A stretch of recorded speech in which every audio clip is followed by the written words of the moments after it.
que tanto la pila como el heap están en memoria virtual. Y la memoria virtual es una memoria de un tamaño inmenso. Pero todos estos asuntos de la memoria virtual, de los espacios de direccionamiento, los dejamos para otra clase. Por ahora digamos que la colisión del heap y la pila en la mayoría de las situaciones de lenguajes y computadores modernos no existe. Ahora, si se van a una aplicación chiquita con un microcontrolador para hacer alguna aplicación dedicada, puede volver a aparecer. O sea que siempre hay que saber de que el heap y la pila son peligrosos en cuanto a la aparición de conflictos. Bueno.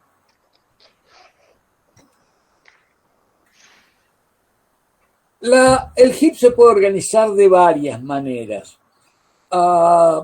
Una manera que no voy a desarrollar es dividir todos los bloques en bloques de tamaño fijo, como si fuera un disco, y hacer un bitmap de espacio ocupado. O sea, el mismo bitmap que se usa en disco, hacer un bitmap para referenciar al heap y organizar el heap, es decir, están ocupados todos los bloques que tienen el bit en el bitmap en uno y están libres los demás. Eso funciona bastante bien en los lenguajes funcionales, lo voy a mencionar un poquito cuando tratemos ese tema, pero en general la solución clásica de la organización del heap es la basada en dos listas. Una lista de bloques libres y una lista de bloques ocupados. De tal manera que el lenguaje ya sea, cuando hablo del lenguaje, ya sea el runtime package creado por el compilador, o la máquina virtual, o el intérprete, quien sea que esté gestionando el heap, tiene dos variables estáticas en lugar perfectamente establecido, que son dos cabeceras de lista. Cada uno de esos apunta al primer bloque libre y al primer bloque ocupado. Y el primer bloque libre apunta al siguiente, el primer bloque ocupado apunta al siguiente hasta llegar al último. Se hace una cadena, una lista de bloques libres y una lista de bloques ocupados, y entonces todo bloque en memoria está referenciado por una de las dos listas. Bien, esto se vería más o menos de la siguiente manera.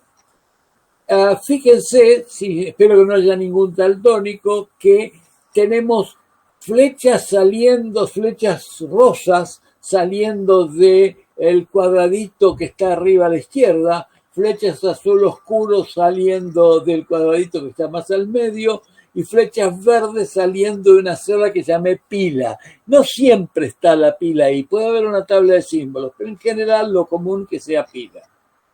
Bien.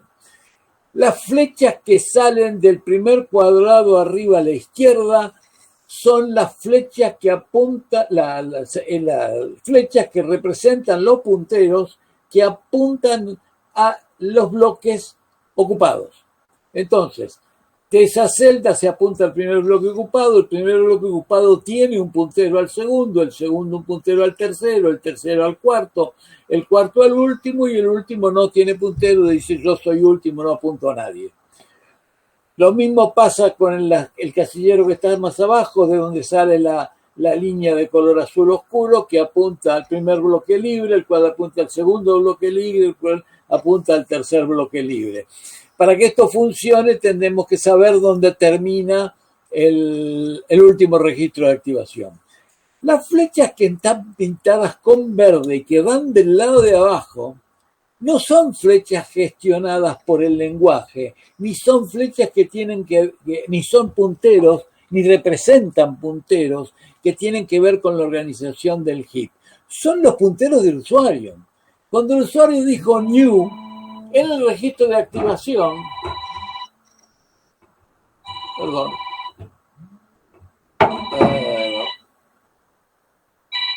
en el registro de activación queda repito, en la pila tenemos un puntero que sale de una flecha verde que va a uno de los bloques usados. Ese puntero es un puntero que creó el usuario. Cuando el usuario dijo new o dijo malloc, lo que fabricó fue una referencia al bloque. ¿Qué quiere decir? que el primer rectangulito rojo que está a la izquierda, que está más o menos al medio del dibujo, está apuntado por un puntero del usuario, que será explícito, será implícito, será visible o no será visible, pero que finalmente en los hechos fue creado por el usuario. Lo mismo con los otros dos punteros dibujados ahí. Es decir, en el heap coexisten tres tipos de punteros. Los creados por el usuario, que son explícitos, cuando digo P se vuelve malloc de algo, cuando se dice new o algo por el estilo, que no son tan explícitos, y los punteros creados por el lenguaje, ya sea gestionados por la máquina virtual, el runtime package o el intérprete, que gestionan el heap. Entonces, los arcos que están en el lado de arriba del dibujo representan lo que es la gestión del heap por parte del lenguaje. Los arcos que están del lado de abajo representan las flechas que representan las referencias del usuario que apunta a sus variables. O sea, por ejemplo, el primer arco que sale de la izquierda, del rectangulito más a la izquierda, será una referencia a un objeto que creó el usuario. Ahora, no todo lo que crea el usuario sale de la pila. Si ustedes se fijan, el último bloque rojo tiene una flecha que a su vez apunta al tercero. ¿Eso qué quiere decir? Que dentro de un objeto o de una variable cualquiera, una estructura, el usuario pudo crear a su vez un puntero que apunte a otro bloque del heap. Y de hecho puede haber fabricado una estructura tan compleja como él quiso, o sea, puede haber fabricado un árbol, puede haber fabricado un grafo, puede haber fabricado una estructura de cualquier naturaleza. Es decir, a los bloques usados convergen punteros que vienen de la pila, punteros que vienen de la lista de bloques usados, de la cabecera de la lista de bloques usados. Bueno, muy bien. Esto es el aspecto que es una fotografía del heap en un momento dado. Como dije, las dos variables, las dos cabeceras de lista son variables estáticas que las crea el lenguaje y que el usuario ni siquiera sabe que existen. Ahora, la primera cosa, como decir, es qué diablo está guardado en cada bloque. Ahí en los bloques rojos, esos que se puso, ¿qué había? Bueno, en el bloque rojo puede haber una variable, varias variables o parte de una variable. Esto es bastante importante porque hay por ahí una sensación, se suele decir, inclusive hay textos que lo dicen, que hay una relación uno a uno entre bloques en el heap y variables, y no es estrictamente cierto. Hay situaciones donde en un bloque, un lenguaje almacena varias variables. Hay situaciones donde en un bloque un lenguaje almacena una sola variable y hay otros lenguajes que almacenan parte de una variable. Significa que una variable ocupa varios bloques. Vamos a ver más o menos algunos ejemplos. El caso de una variable es el más común, es completamente difundido, prácticamente todos los lenguajes tipo Algol. Cuando empezamos a decir C, Java, C++, Python, Ruby, etcétera, estamos diciendo, todos estos caen en esta categoría.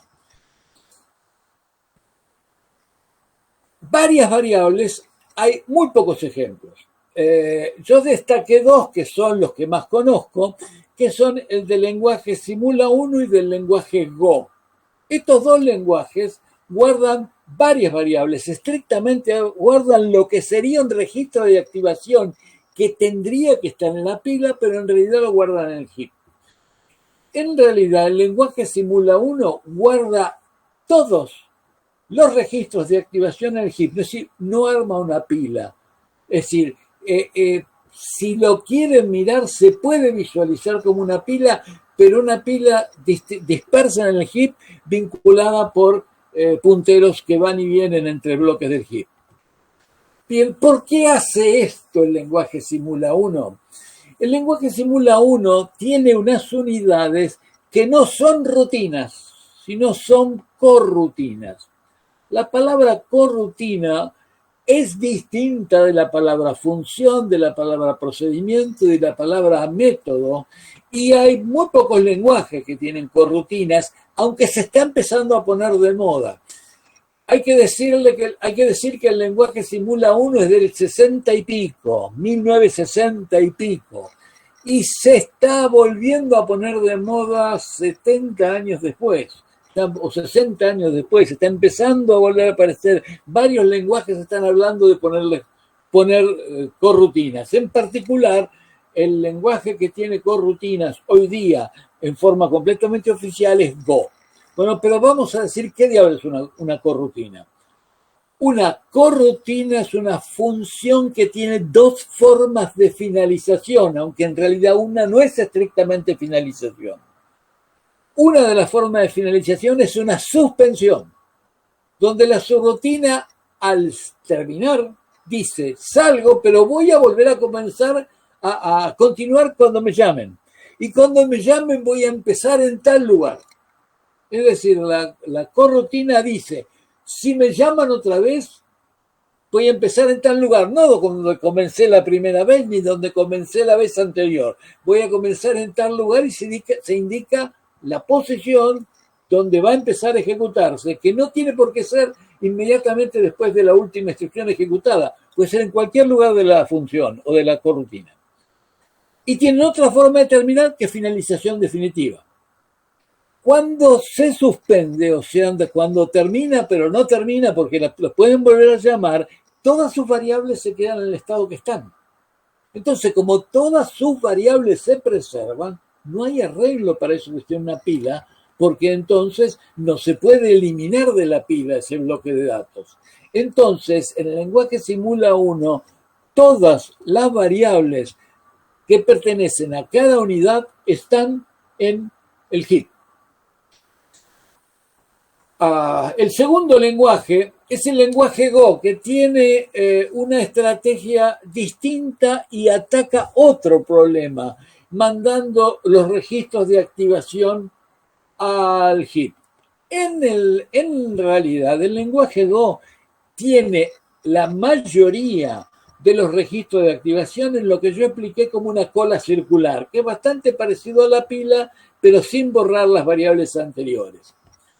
Pero cuando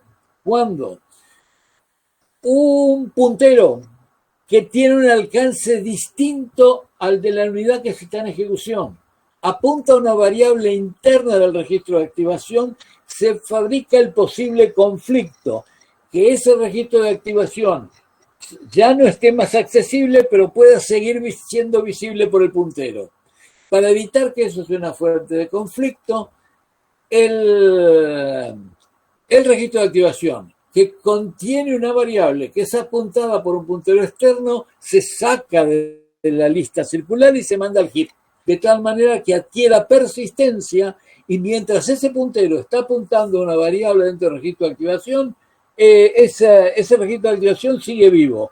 Cuando el puntero desaparece o deja de apuntar ese registro de activación, el registro de activación se lo manda a la lista de libre y se lo hace desaparecer. Entonces, a esas variables, por si alguna vez están buscando algo relacionado con el tema, se les llama variables que se escapan o escaping variables.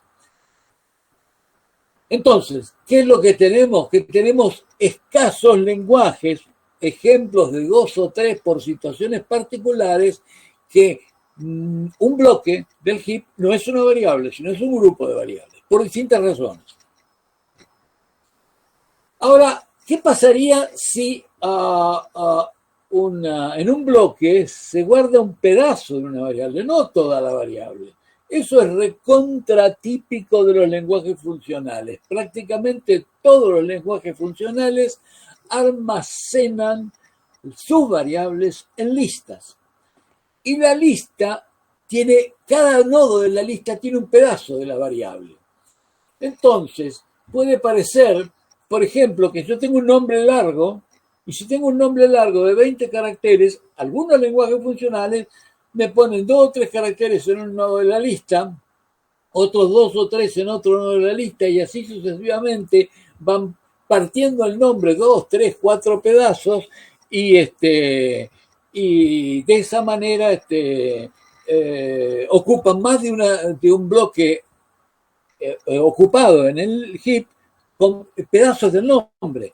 Y lo mismo pasa con un valor, cuando un dato es un string largo o es un big num, no sé si alguna vez escucharon hablar de un número entero largo, después si tengo tiempo voy a hablar algo de los big num, si es un entero de una cantidad muy grande de dígitos, entonces también ocupa varias celdas.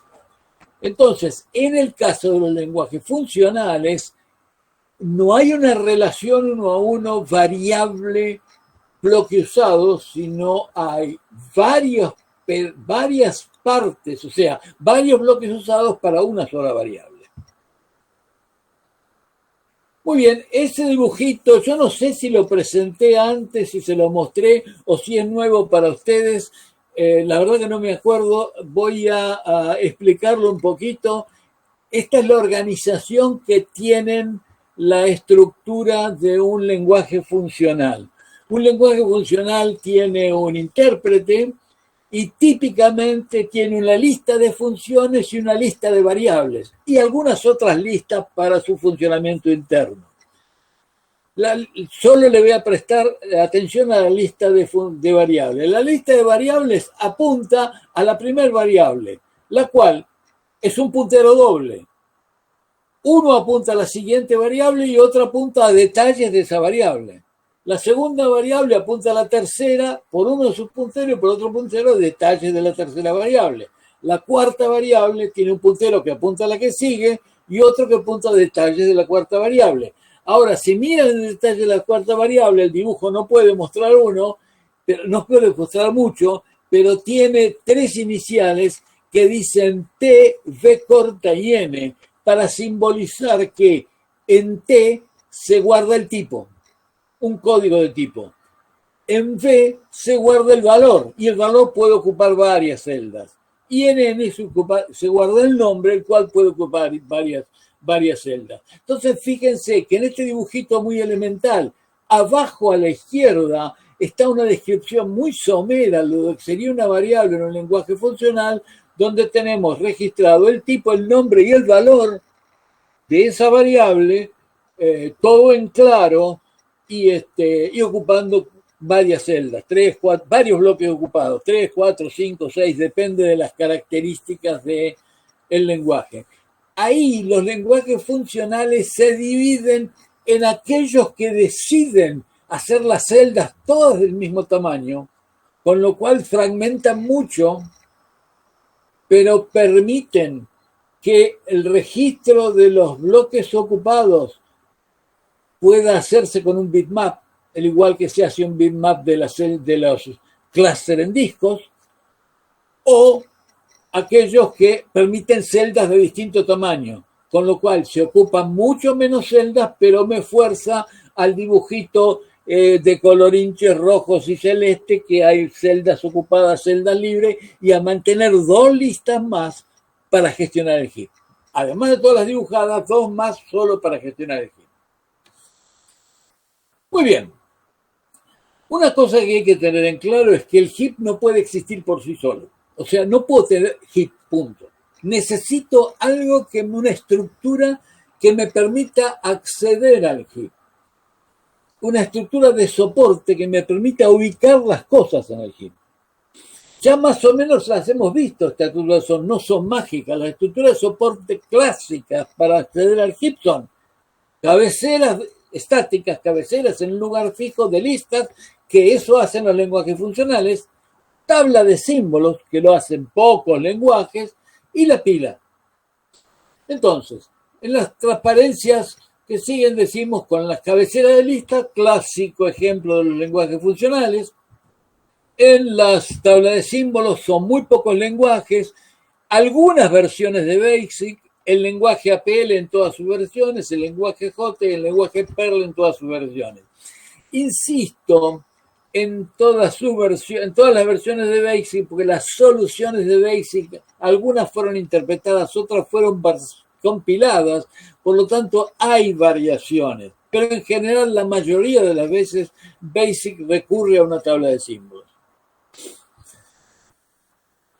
Y finalmente la pila, que es el mecanismo más difundido que existe en prácticamente todos los lenguajes de tipo ALGOL y en casi todos los lenguajes dinámicos, con las excepciones que ya estuvimos marcando. Bueno, ¿quién se ocupa de crear un bloque o matar un bloque en el heap? Puede ser la máquina virtual, si tenemos una situación donde hay una máquina virtual,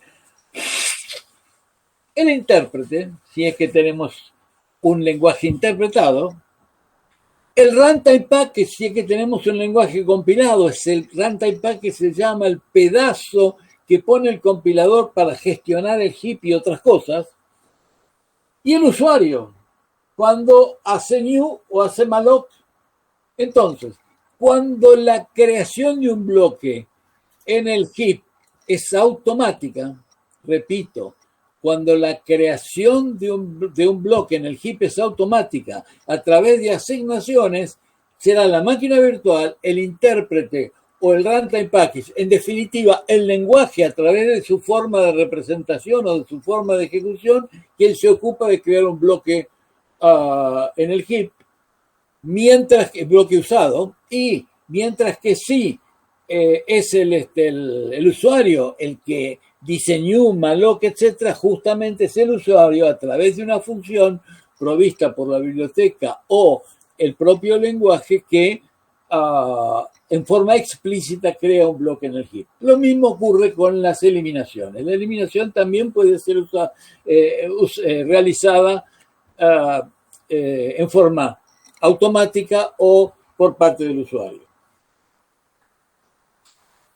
Bien, ¿cómo se hace para crear un bloque en el heap? Cuando se hace la creación de un bloque en el heap, se toma un bloque de ese tamaño y se lo traslada de la lista de bloques libres a la lista de bloques ocupados. Y si no tenemos ningún bloque justo de ese tamaño, agarramos un bloque un poco más grande, lo dividimos en dos pedazos. Uno lo usamos para crear el bloque usado, para poner los datos, y otro dejaba el que queda, lo que queda como residuo queda como nuevo bloque libre más chico. Entonces, básicamente la creación de un bloque usado, desde el punto de vista del lenguaje, no desde el punto de vista del usuario, es meramente tomar un fragmento de memoria y decir, este pedazo pasa a la lista de bloques usados. Esto lo veríamos de la siguiente manera. Supongamos que tenemos esta situación donde tenemos 4 bloques usados y 3 bloques libres intersticiales y una zona intermedia donde se pueden agregar nuevos bloques usados. Si se crea un nuevo bloque usado, lo que va a pasar es lo que muestra el dibujo, que como si el bloque usado no cabe en ninguno de los pedacitos celestes que había, se pone adelante de todo y va la cabecera de la lista va a apuntar a este primer bloque usado, que a su vez va a apuntar al que antes era el primero, que a su vez va a apuntar al que antes era el segundo, y así sucesivamente para rearmar la lista.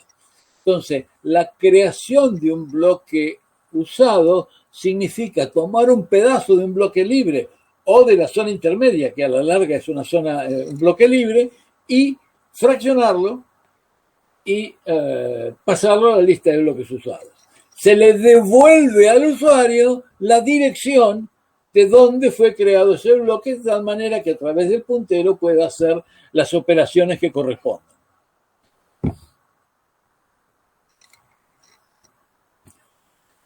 Cuando se elimina un bloque ocupado, se toma ese bloque ocupado y se lo pasa de la lista de bloques usados a la lista de bloques libres. O sea, se hace la operación inversa. Lo que pasa es que al hacer la operación inversa hay algo más. A la ida tuvimos que dividir un bloque libre, tal vez, en 2 pedazos. A la vuelta, cuando se devuelve un bloque usado, hay que ver si no quedó al lado de uno libre. Un bloque usado puede estar entre 2 libres, con lo cual hay que formar un bloque usado, un bloque libre mucho más grande, o puede estar pegado a uno de los dos costados con un bloque libre, con lo cual hay que agrandar el bloque libre y no crear un tercer bloque libre intermedio que da una fragmentación innecesaria. Entonces, si tenemos una situación como esta,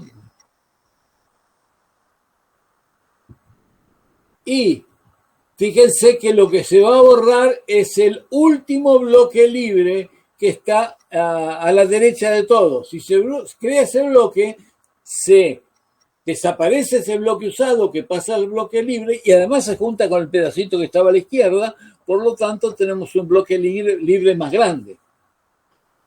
Entonces, fíjense que este asunto de ir y volver, obviamente siempre no se busca de crear un bloque nuevo cerca de la pila. Se lo trata de crear siempre lo más lejos posible de la pila. Sin embargo, inexorablemente con las idas y vueltas, lo que vamos a tener es la aparición cada vez más de fragmentos chicos que en realidad puede ser que se desaprovechen. Si tenemos la suerte que vamos a crear un bloque, el usuario crea un bloque que calza justo en un fragmento chico, genial, no queda nada, pero en general lo que va pasando es que se va fragmentando la memoria, con lo cual van quedando pedacitos de bloques libres no usables. O sea, no es que no hay memoria pero no se puede usar. Bien.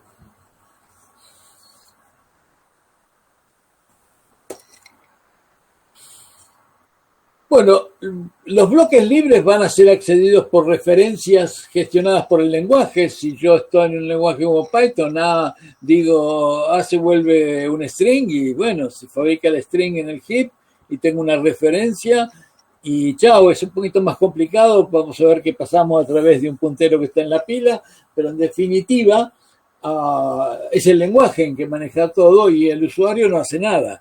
Si yo hago malloc, lo que en un lenguaje como C, lo que voy a tener es un puntero explícitamente manejado por el usuario. Voy a tener que referenciar las cosas con conciencia de que estoy haciendo referencias.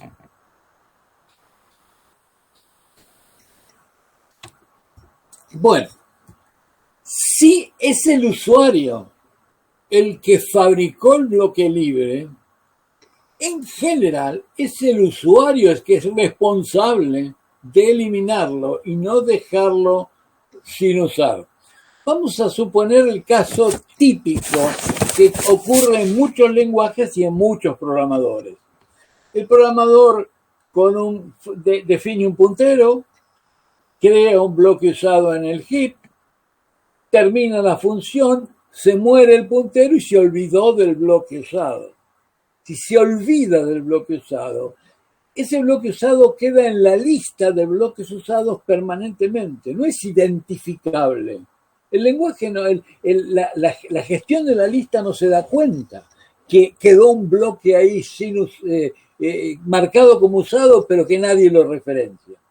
En algunos lenguajes, cuando se desaloja un registro de creación, se miran los punteros y se eliminan los bloques referenciados, pero eso tiene algunos bemoles que vamos a explicar un poquito más adelante.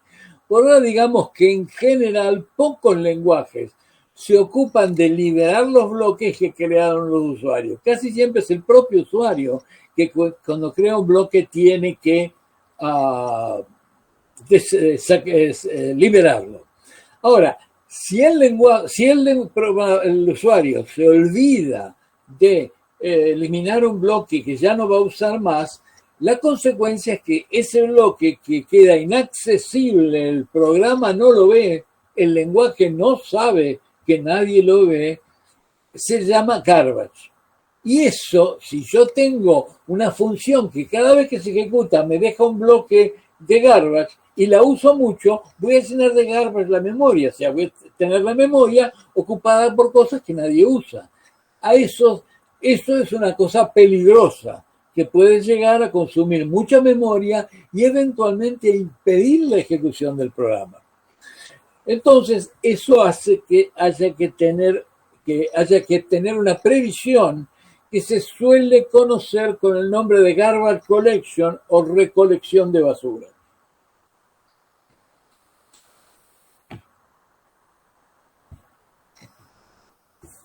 Bueno, estas cosas las hemos estado viendo.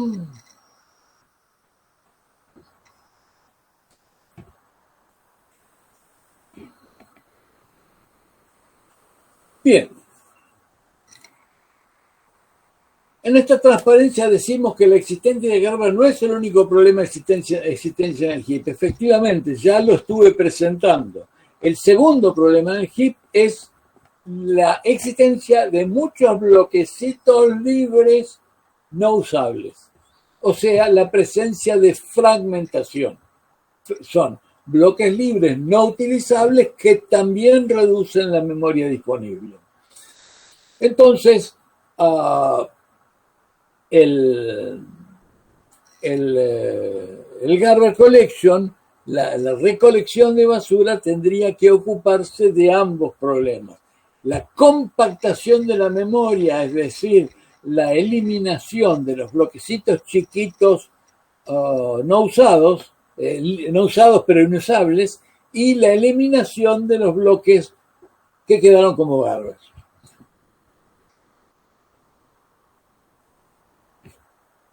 Bueno, ¿cómo me doy cuenta o cómo se da cuenta el lenguaje de que estamos en una situación crítica por garbage?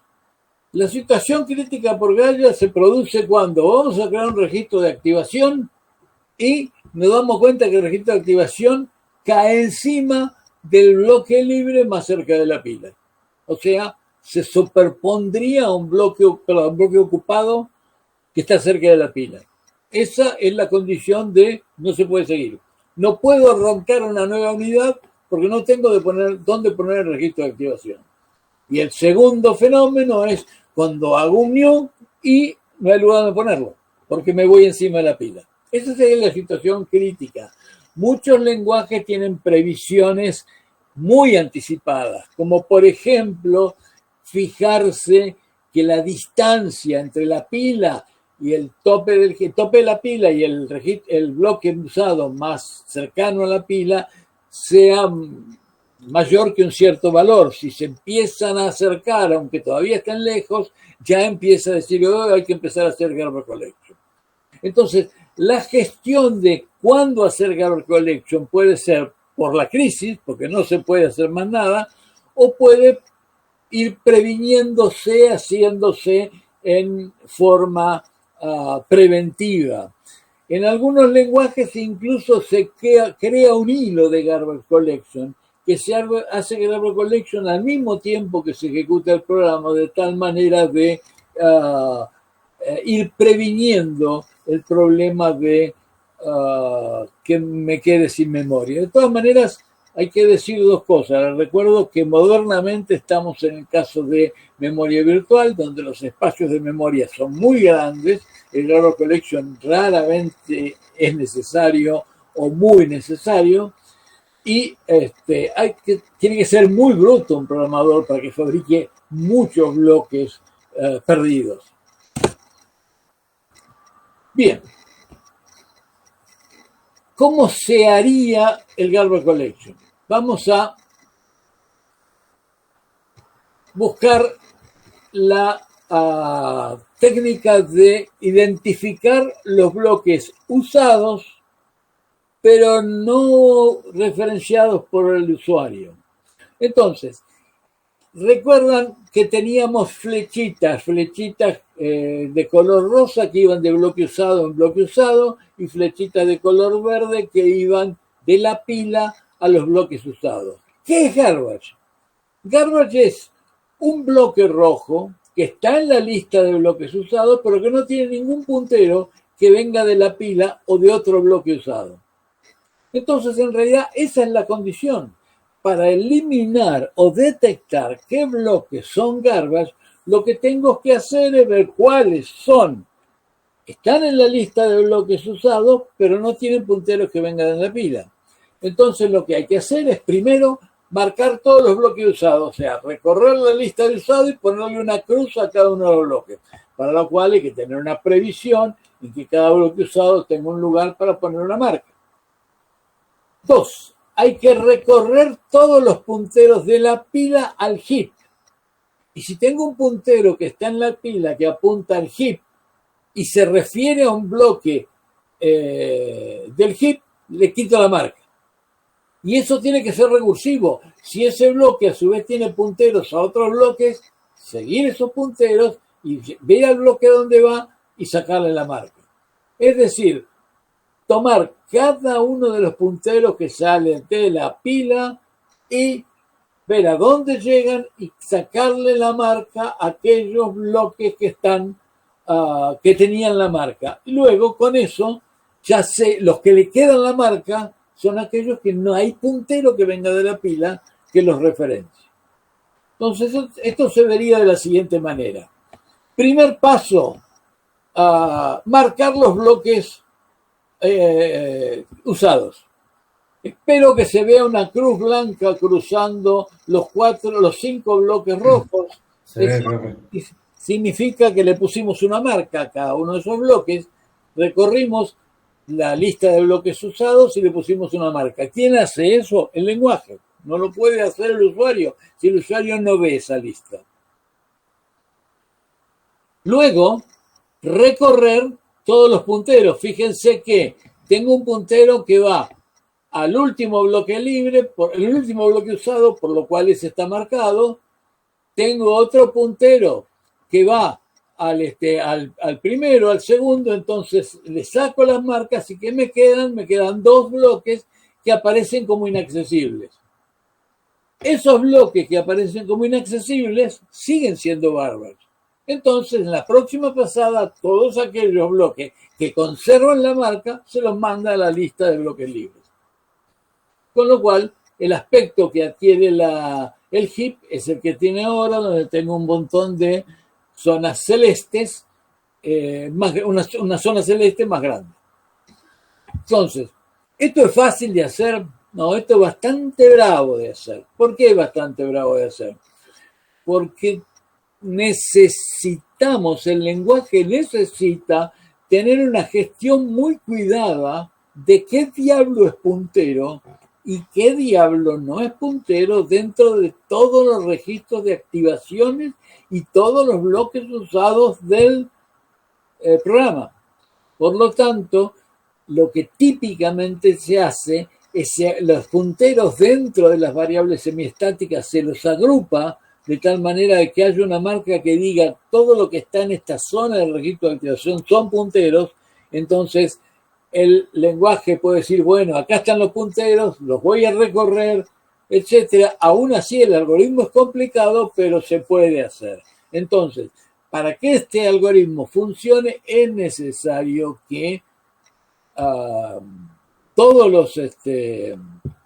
los punteros gestionados por el usuario, todos aquellos que el usuario dijo new o maloco, cosas por el estilo, estén claramente identificados en el registro de activación para que se puedan seguir.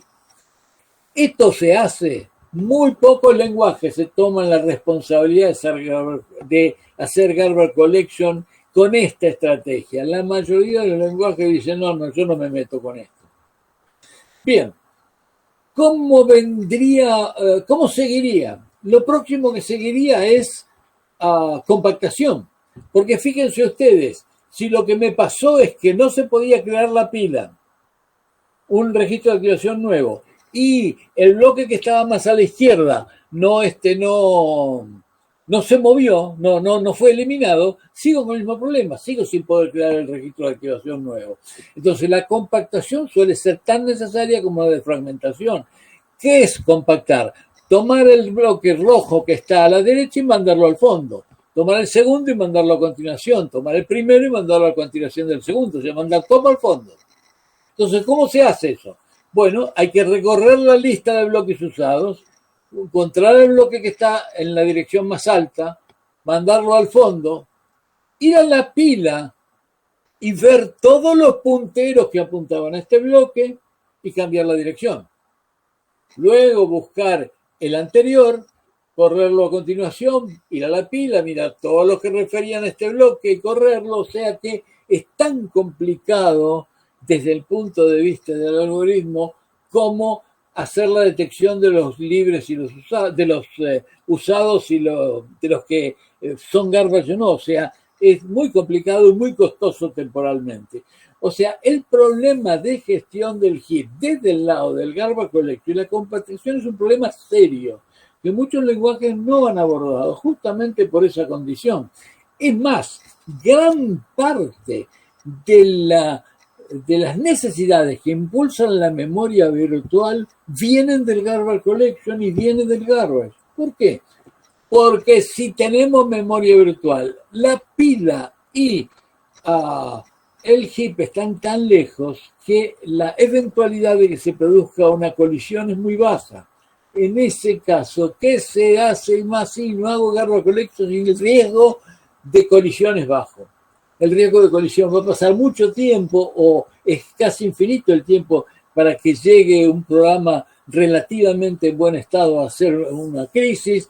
Por lo tanto, perfectamente me puedo dar el lujo de no ocuparme del garbage collection. Y esa es la estrategia de la mayoría de los lenguajes que manejan el heap con este tipo de solución.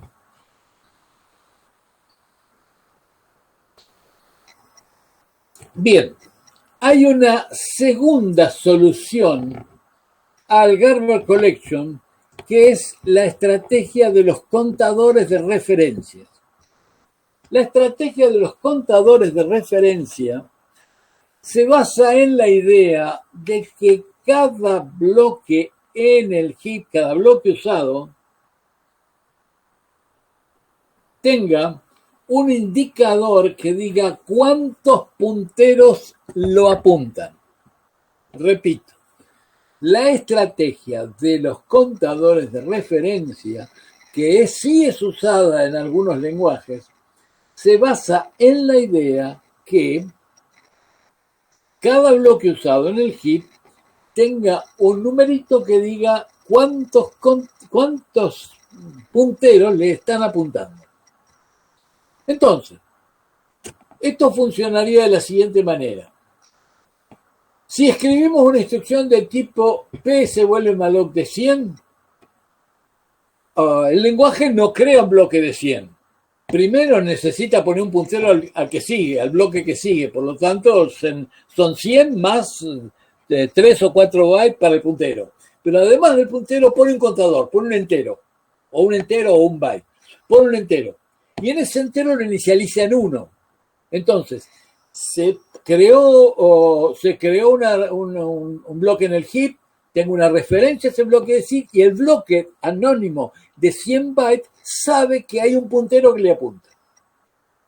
Entonces, esto sigue muy bien y cuando hago una cosa como esta, P se vuelve Q, es decir, copio el puntero que apunta a otro lado, o sea, acá copio Q en P, ¿qué se hace? Al contador del bloque referenciado por P se le resta 1, porque P estaba apuntando a un bloque y ahora ya no lo apunta más, apunta a otro lado. Entonces, al bloque apuntado por P, al bloque apuntado porque está a la izquierda de una asignación, se le resta 1.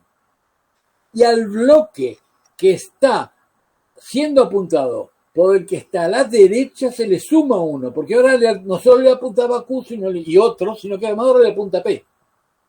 Entonces, de resultado de esto, yo tenía dos bloques, uno apuntado por P y uno apuntado por Q.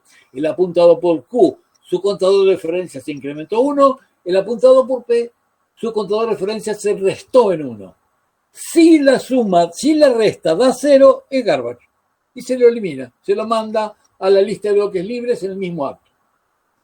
Entonces, el contador de referencias es un método muy eficiente, porque en el mismo acto que se pierde la referencia, en ese mismo acto se puede decir este garbage se puede sacar. Sin embargo, siempre aparecen los peros, tiene un pequeño inconveniente, que es que ¿Qué pasa si tengo una referencia circular? Si tengo una referencia circular, no hice el dibujito de la referencia circular, esta es la última transparencia. Si tengo una referencia circular donde tengo que un bloque, que tengo un bloque 1 que apunta al 2, el 2 apunta al 3 y el 3 apunta al 1 y se me forma un circuito. Si yo tengo una referencia externa al 1, por ejemplo, y se pierde esa referencia, todos los contadores quedan en 1. El conjunto de 3 bloques que están en el medio del circuito, 3 o 8 o 20, no importa, el conjunto de bloques que están montados organizados en un circuito y todos aquellos apuntados desde este circuito tienen contador de referencia distinto de 0 y son garbage. Entonces, los contadores de referencia funcionan bien mientras no haya referencias circulares. Con lo cual, hay que hacer algunas cosas más si queremos evitar que se nos vuelvan garbage, algunos, especialmente cuando estoy en contexto de manejo de grafos.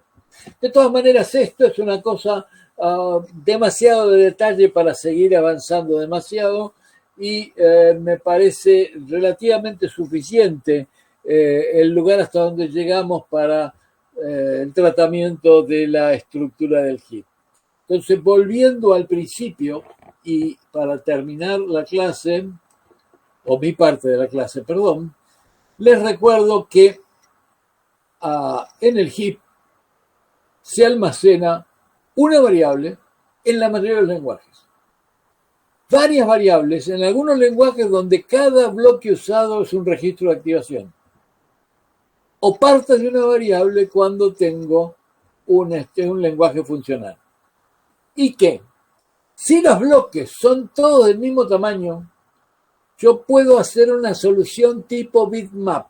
Bitmap significa que en algún lugar pongo un 0 si un bloque estaba libre y pongo un 1 si está usado y solamente mirando un bit puedo saber qué pasa con cada uno de los bloques del heap y es bastante fácil gestionar y no necesito andar manipulando punteros como anduvimos hablando recién. No necesito andar siguiendo punteros, armar lista, etcétera, pero me fabrica el inconveniente que estoy constreñido a un tamaño fijo establecido para cada uno de los bloques del heap. En los lenguajes funcionales, donde la idea básica es manejar listas de celdas todas del mismo tamaño, eso funciona perfecto. En los lenguajes imperativos, donde manejamos datos de distinto tamaño y estructuras, objetos complicados, etcétera, eso anda para el diablo. Por lo tanto, en ese tipo de lenguaje, la solución que se utiliza es una cadena o una lista de bloques libres y una lista de bloques usados. Bajo la presentación y empiezo a escuchar preguntas.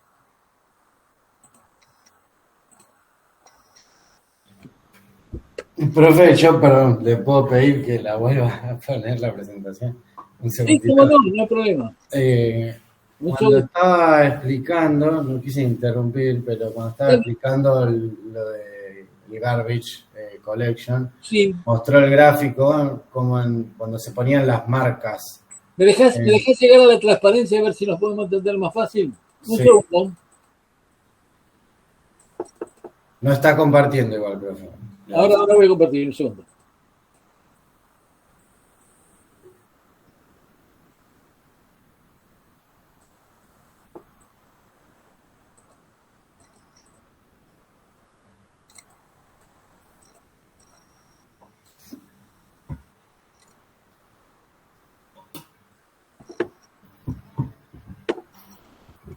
Ese dibujo.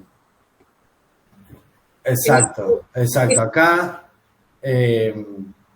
ok, yo estaba mirando lo que dijo usted, si no tiene ninguna referencia, se le quita la marca, se desmarca, y entonces después el Garbage Collection sabe que lo tiene que...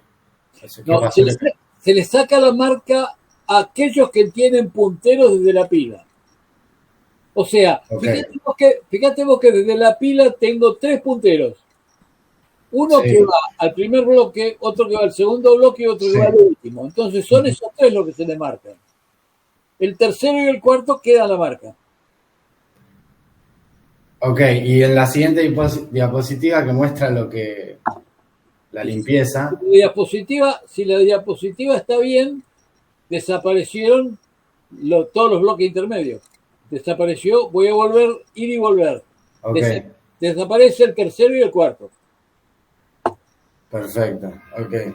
Lo había entendido al revés y cuando vi dije, ok, perfecto. Entonces, lo voy a decir una vez más por si hay algún otro que todavía tiene un poquito de dudas, que es el siguiente. Al comienzo se le pone la marca a cada uno. Luego se va al primer registro de activación y tengo un puntero que apunta al último. Le saco la marca al último. Después miro el segundo puntero y apunta al segundo. Se le saca la marca. Otro puntero que apunta al primero, se le saca la marca. Quedan con marca el tercero y el cuarto. O sea, este dibujo donde el tercero y el cuarto tienen la marca. Los dos primeros y el último la perdieron. Y luego esos dos se juntan con los libres y forman un bloque más grande. Clarísimo, profe. ¿Alguna otra pregunta? No por mi parte.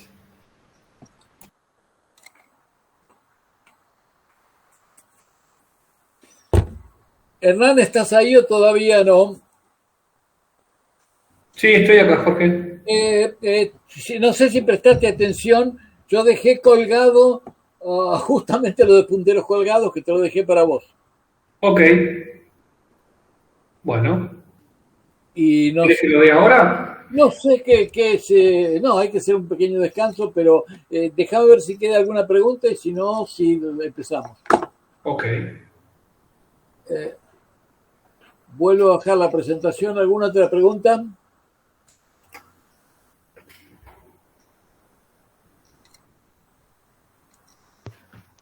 De mi parte, no. Bueno, entonces yo me quedo por acá un ratito por si se le ocurre alguna cosa. Hacemos un descanso de unos 10 minutos y empezamos después.